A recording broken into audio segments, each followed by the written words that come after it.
এক দশক সময় ধরে এখানকার জীবনের সাথে আপনি পরিচিত। আমার প্রশ্ন হচ্ছে, বাংলাদেশিদের জন্য বিশেষ করে এন্টারপ্রেনারশিপে, ব্যবসা বাণিজ্যে এখানে সুযোগ কি দেখেন আপনি? এখানে ইটস এ পটেনশিয়াল প্লেস। এদেশের কানাডার সব লোকেরই নজরটা এখন টুয়ার্ডস দ্য নিউ ব্রান্সউইক।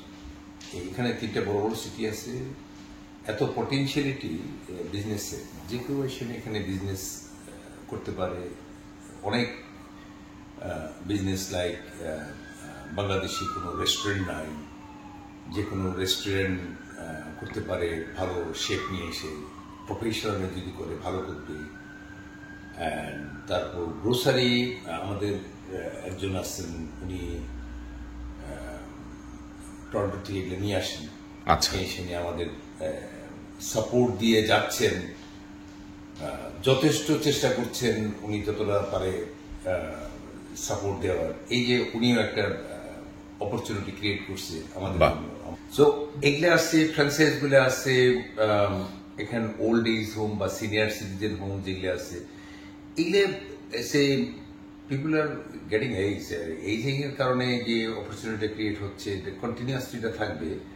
এটা সিনিয়র সিটিজেন হোম হতে পারে। আর একটা জিনিস হতে পারে যে আমাদের এখানে যে টেকনিক্যাল এডুকেশনাল ইনস্টিটিউশন আছে, এমবিসিসি, যেখানে বিভিন্ন ধরনের ডিপ্লোমা দেওয়া হয়, nursing diploma, civil engineering diploma, electrical engineering diploma, এখানে 2 বছরের জন্য বুকিং আছে। এবং এই জায়গাটায় যদি একটা এডুকেশনাল ইনস্টিটিউশন করা যায়, যেগুলো এনবিসিসির এই যে তাদের যে প্রেশারটা, এই প্রেশারটা কমিয়ে নিয়ে যদি কেউ এই অপরচুনিটিটা ক্রিয়েট করতে পারে, তাহলে এটা বিশাল একটা মার্কেট হবে ওই ইনস্টিটিউশনের, এডুকেশন ইনস্টিটিউশনের, যেখানে যে ট্রেডগুলো, বিভিন্ন ট্রেডের ট্রেনিং হবে, প্লাম্বিং থেকে শুরু করে নিয়ে সমস্ত কিছু। নার্সিং একটা বিশাল ব্যাপার এটা। এখানে এই জিনিসগুলো যদি এডুকেশন ইনস্টিটিউশন থেকে ট্রেনিং দিয়ে নিয়ে করতে পারে, এটা তারা এখানকার পড়াশোনা করবে, 2 বছরের কোর্স, 6 মাসের কোর্স, যাই কিছু, চাইল্ড কেয়ারের উপরে, তাহলে এটি বিশাল অপরচুনিটি এই সেক্টরটা হতে পারে। তাহলে এইটা একটা জায়গা আপনি বললেন যেটার সাথে এডুকেশন যুক্ত, নার্সিং এর ব্যাপার যুক্ত, অনেক রকম প্রফেশন যুক্ত এটার সাথে। কালিনারি একটা ইন্ডাস্ট্রি হতে পারে না, এই যে রেস্টুরেন্ট এগুলা। এটা রেস্টুরেন্টের উপরে, ধরো ভালো রেস্টুরেন্ট, মানে বাংলাদেশি ফুডের উপরে বা ইন্ডিয়ান ফুডের উপরে ভালো রেস্টুরেন্ট বলতে নাই এখানে।